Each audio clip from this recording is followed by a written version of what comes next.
Avijja Vijaya Singara Singara Vijaya Vijnanam Vijnana Vijaya Namarupam Namarupa Vijaya Salayadanam Salayadana Vijaya Pasa Pasa Vijaya Vedana Vedana Vijaya Dana Dana Vijaya Upadana Upadana Vijaya Bhava Bhava Vijaya Jati Jadi Vijaya Jaramaranam Soka Paridewa Dukkha Domana Subayasa Sambhavanti Ewa Medasa Kevalasa Dukkha Khandasa Samudaya Hoti. English translation. Dependent on ignorance arise karmic evolutions.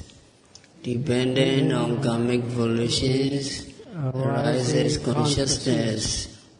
Dependent on consciousness arise my matter. Dependent on my matter arise the six sense bases. Dependent on the six sense bases arise the contact. Dependent on contact arise the feeling. Dependent on feeling arise the craving. Dependent on craving arise the clinging.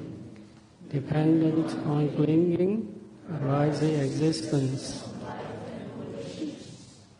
Dependent on existence of volitions arise the rebirth.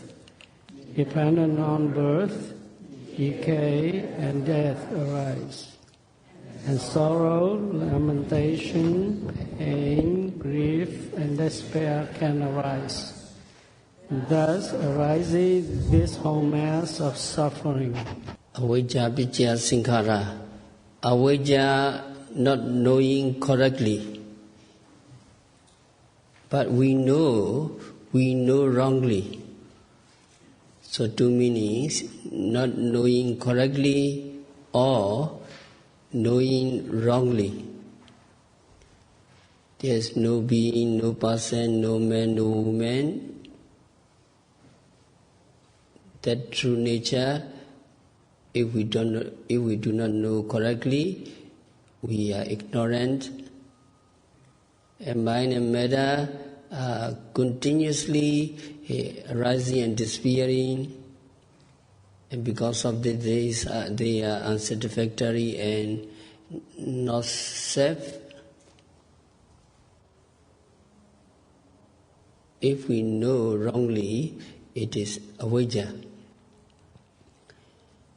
Avijja, ignorance of the truth of suffering. Dukkha Sitya, ignorance of the cause of suffering or origin of suffering. Samudaya Sitya. So people do not know that attachment is the origin of suffering. But on the contrary, they believe that attachment that makes them happy. They believe that without attachment, life is monotonous, life is boring. So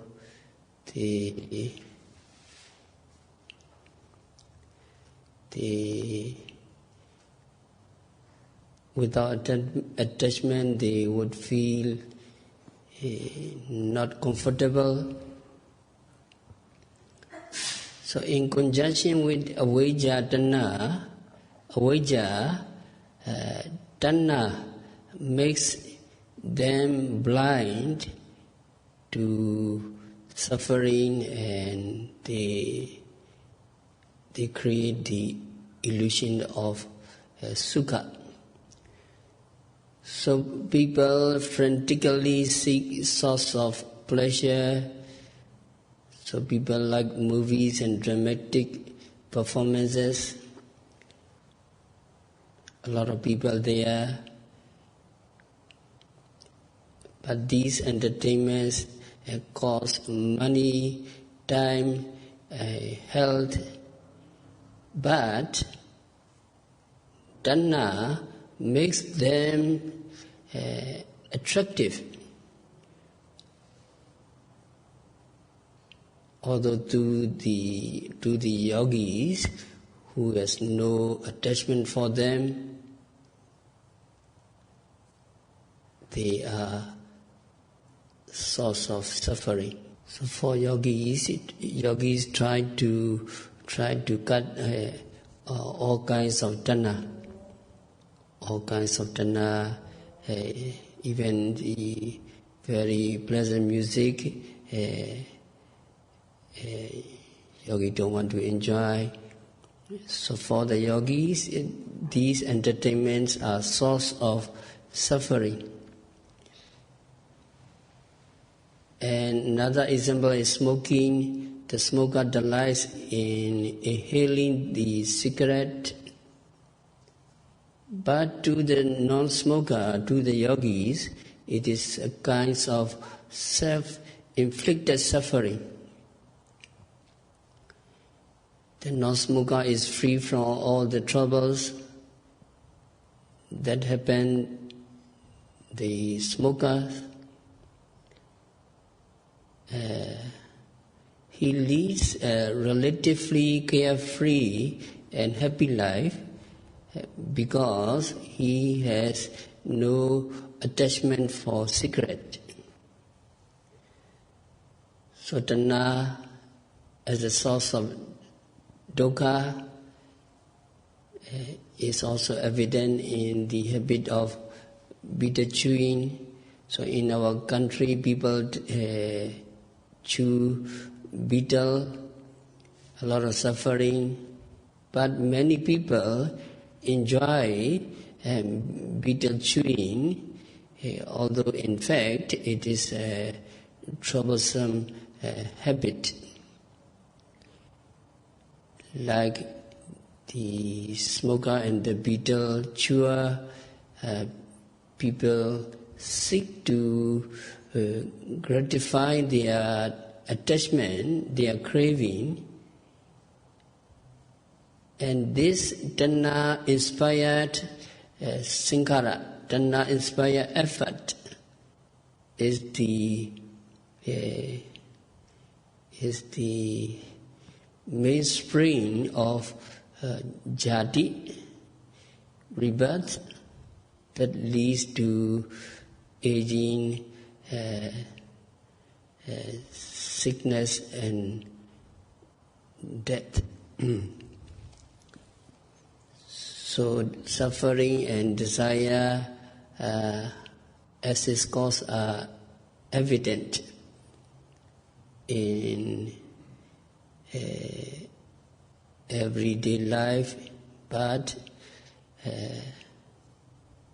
it is difficult to see these truths because they are profound, and people cannot realize them not through reflection.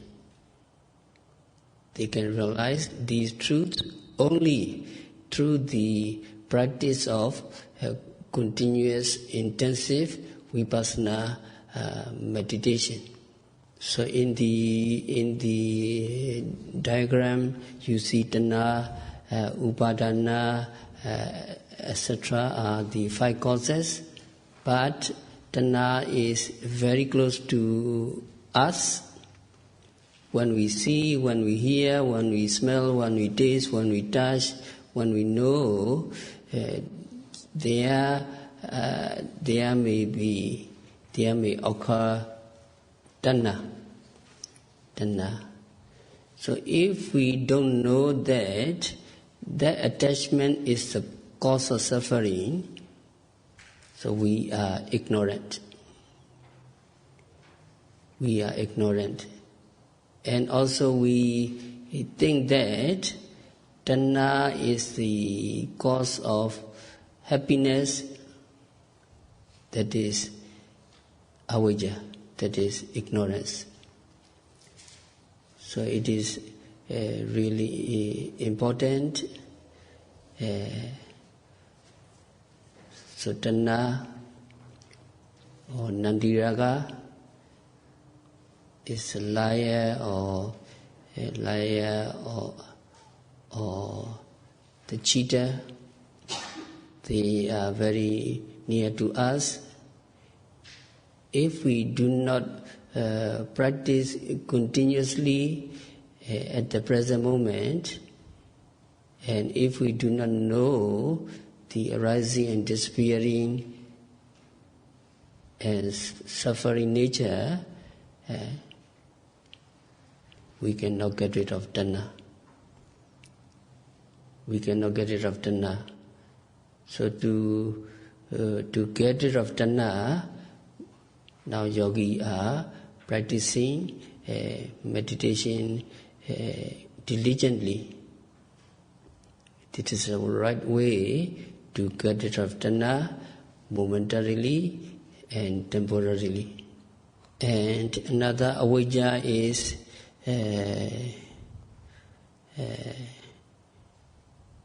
ignorance of the third and fourth noble truth. The third noble truth is nibbana, cessation of suffering, and the fourth noble truth is megha-sicca, the path leading to the cessation of suffering. That is Nirodha and Megha-sicca. So Nirodha and Megha-sicca, these two truths are very profound, and it is difficult to understand because the truth about cessation of suffering concerns Nibbana.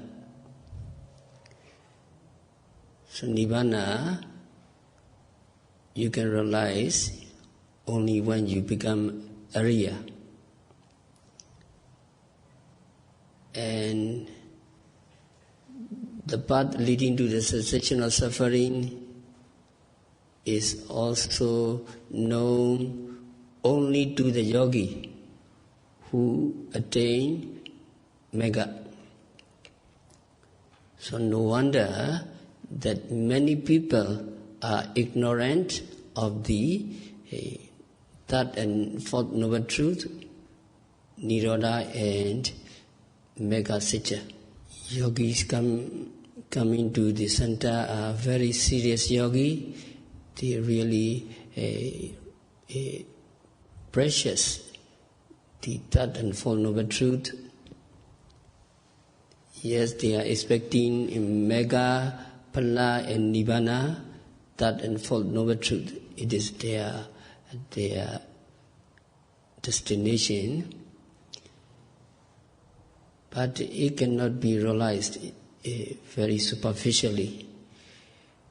Yogi come to the center many times, frequently practice, and seriously practice, continuously practice.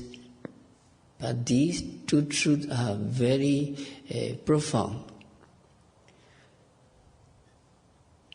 So it mentioned that the two sicca, Nirodha and Megha-sicca, are like a small, very precious gem which is covered by the big mountains.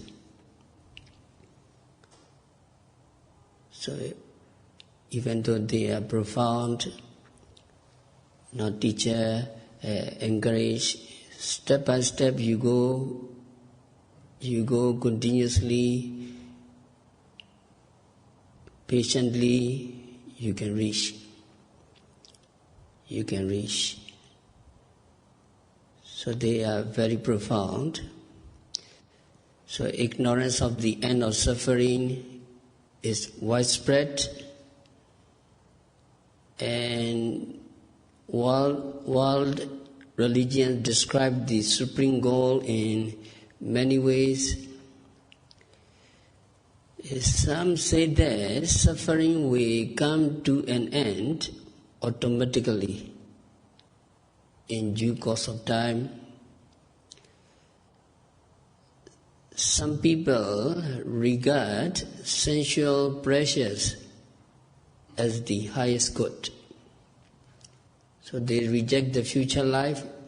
In this present life, try your best to enjoy sensual object.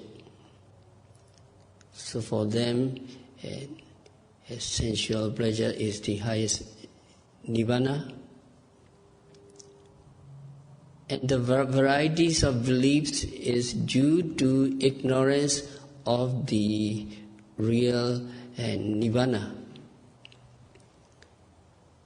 Even among Buddhists, some Buddhists hold that nibbana is an abode, or nibbana is a sort of paradise. There are many celestial gardens and very enjoyable, very pleasurable in nibbana. So they give many definitions of nibbana. So there are many arguments about nibbana. So all these show that how difficult it is to understand nibbana. But Buddha guarantee, if you practice correctly, nibbana you can experience in this moment, in this very life. So in reality, nibbana is the total extinction of nama-rupa process that occurs ceaselessly on the basis of causal relationship. So according to the Paticca-Samuppada, dependent origination, there are 5 causes: avijja, sankhara, avijja, dhanna, upadana, kamabhava and sankhara. 5 causes. 5 causes. So these avijja, dhanna, upadana, kamabhava, sankhara give rise to 5 results. That is, vijnana, namarupa, salayana, phassa, vedana. So this causal process involves aging, sickness and death and other evils of life. So the practices yogi are now practicing. The avijja, sankhara will become extinct when you reach the Ariya Mega.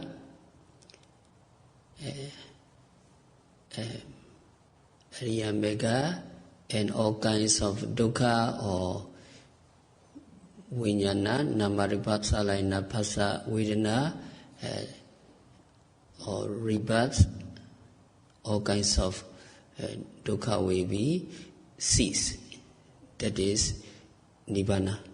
So there is an example: a lamp that is refueled. You put oil, and that lamp will keep on burning. But if you do not put oil, if you do not refuel, there will be a complete extinction of flame. So now yogi are practicing correctly. presently arising object you are observing. And when you reach the Aryan path, when you attain Nibbana, all the causes, all the 5 causes, avijja, tanha, upadana, kamabhava, etc., become extinct. So, all the effect, vijnana, namarupa, etc., all the jati, suffering, are going to the end. So that means total extinction of suffering, and that is Nibbana, which yogi must understand and appreciate Nibbana before you actually realize Nibbana. And Nibbana is termed Lokotara. Lokotara is supramundane, and you know Lokotara and Loka and Uttara, transcending the Loka. So when you practice meditation, you remember Vinaya Loke Beja Domanasan, Kaya Kaya Nipasi Virati, Loke Beja Domanasan. You reminded yourself every day. So Loka means the worlds of 5 aggregates of clinging. So Nibbana is called Lokotara because it transcends the 5 aggregates of clinging. It transcends the worlds of 5 aggregates. So to transcend the 5 aggregates of clinging, you observe Kaya, Vedana, Citta, Dhamma. You observe, you contemplate the body, consciousness, feeling, and Dhamma very closely. So Nibbana you can realize when you gain the knowledge of the 4 parts, 4 mega. And Nibbana is not nothingness. Nibbana is something, and Nibbana can be realized by the knowledge of the 4 parts, 4 mega.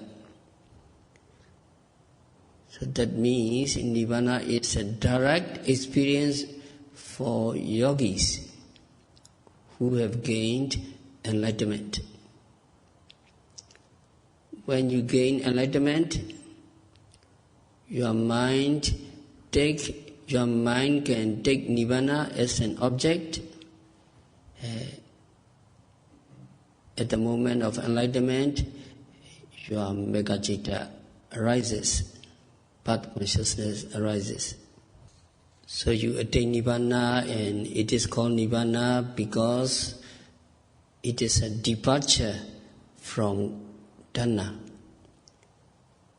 You totally give up tanha, you totally leave tanha, there is no more tanha in you, and then you attain Nibbana because you think tanha is an entanglement. Tanha make problem, tanha is no lovable. You see that tanha as an entanglement. And Sanskrit mentioned that it is nirvana, that is it is derived from a verb nibbati, that means to be blown out or to be extinguished. So in this way it signifies the extinguishing of the worldly fires of greed, hatred, delusion. They are fires. So you want, if you attain mega, it will extinguish all the fires of greed, hatred, and delusion. So long as we are entangled by Dhamma, we are entangled by craving, we all remains bound in samsara, rounds of rebirth, rounds of suffering. So long as there is Dhamma, so long as there is craving, we cannot get out of samsara. But we fortunate, we know the way how to get out, of this rounds of samsara,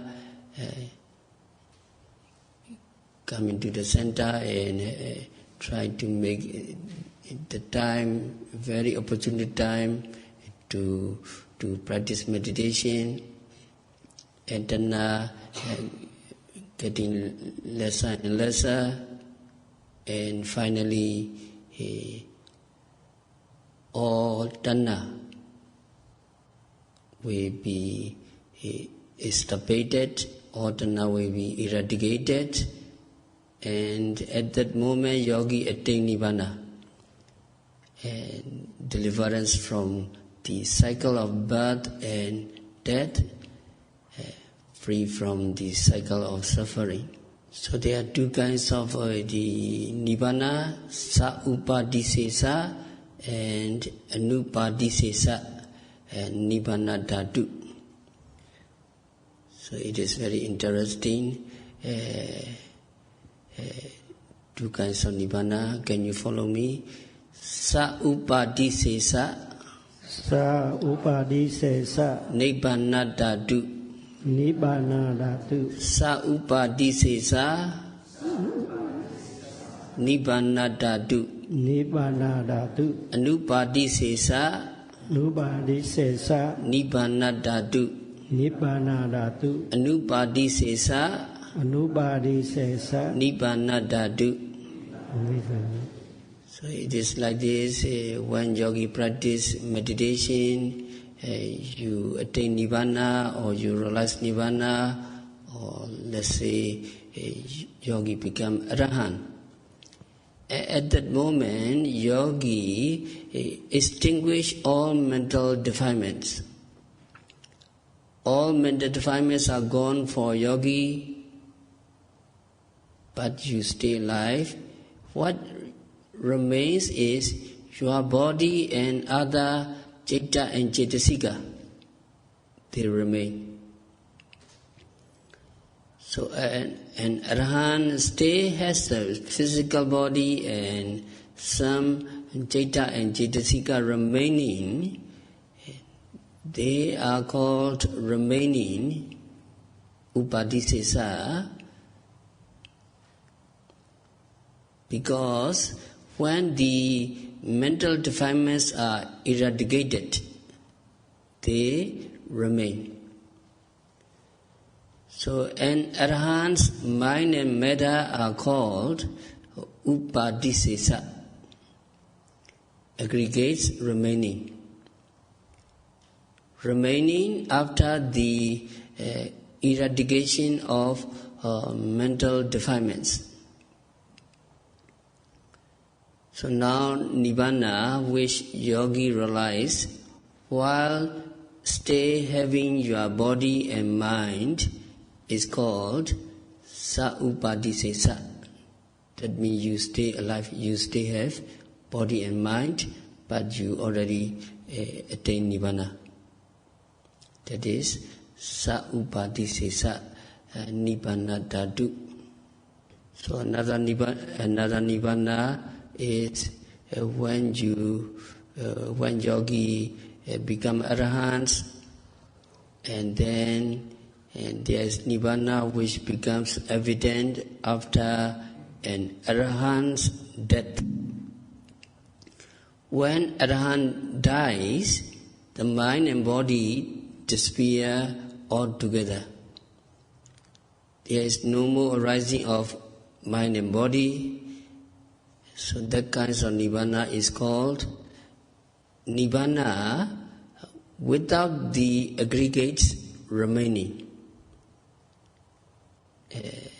That means Nibbana after death of the Buddha or an Arahant. So that is Anupadisesa Nibbana Dhatu. So we have to say, O Lord Buddha, and Anupadisesa Nibbana Dhatu. And also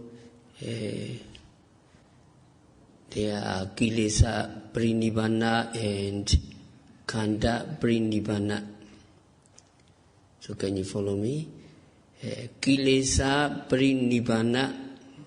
Kilesa Parinibbana. Kilesa Parinibbana. Kilesa Parinibbana. Khandha Parinibbana. Khandha Parinibbana. Khandha Parinibbana.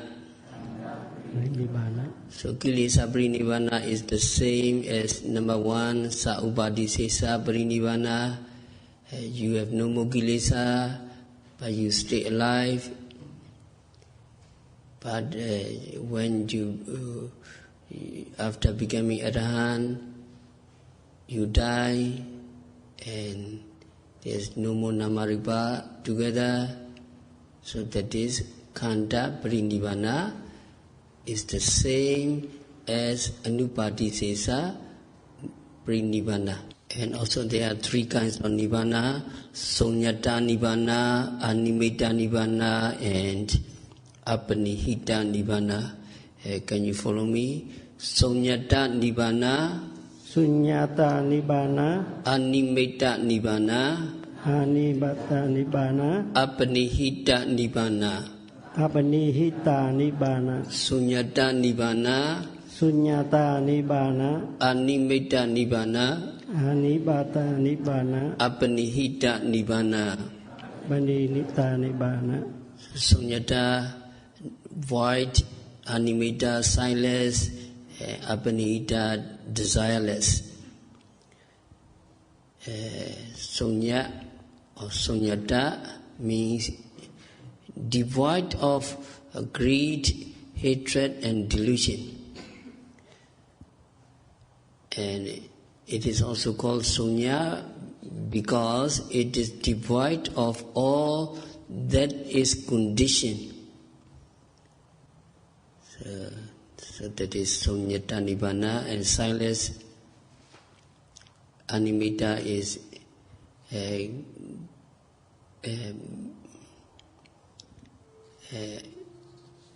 greed, hatred and delusions are called nimitta. They are called sign. Being conditioned is called a sign, and Nibbana is called signless because it is free from the signs of greed, hatred and delusion, and also it is free from the signs of all conditioned things. Another thing is Apanihita, desireless. It is called desireless because it is free from hankering of greed, hatred and delusion, and also because it is not desired by craving. Actually, there is only one Nibbana known by its intrinsic nature, which is peace. And also Nibbana is Ichutan, no death, deathless. So Nibbana is a state where there is no aging, sickness, death and danger. Ichutam, deathless. It is deathless because it is without a beginning. If there is a beginning, there must be an end. So we must understand this very clearly. Most of the time we are not fair in our aspiration. We are not fair in our desire. We don't want the end, but we want the beginning. if we do not want the end, we must not want the beginning. So if we do not want death, we must not want jadi, birth. So sure, when there is birth, when there is jadi, there is death. It is a natural law. So here, Nibbana is said to be deathless because it is beginningless. We cannot say when Nibbana arises or when it disappears. We cannot say it is absolutely endless, Chanting. There is no end in Nibbana simply because there is no beginning. It is unconditioned, asingkata. So Namarupa, mind and body are conditioned by other mind and body. But Nibbana is not conditioned. Nibbana is never the result of anything. Nibbana is never conditioned by any kinds of condition. It is unsurpassed, anuttara. So that means Nibbana has no equal. So yogi love Nibbana, yogi appreciate Nibbana, and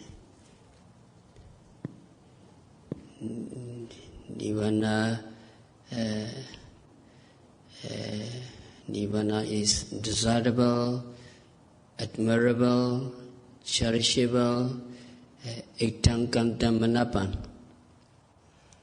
So before the practice, before practicing meditation, yogi really wish for Nibbana, and when yogi practice, yogi practice very seriously, because yogi understand to attain Nibbana is not easy.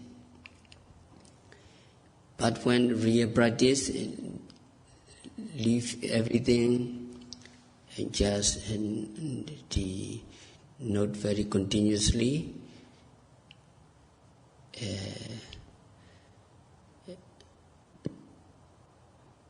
so at least you understand that that meanings of Nibbana, and yogi are practicing diligently to attain Nibbana, cessation of all suffering. So we will continue tomorrow. We have to stop our discourse for today by practicing Vipassana meditation, by observing every phenomena occurring at the six senses, continuously, meticulously and patiently. May all yogi attain Nibbana, which is desirable, admirable, cherishable. May all yogis be liberated from all suffering. May all yogis realize the real peace in the very near future. Sadhu, sadhu, sadhu.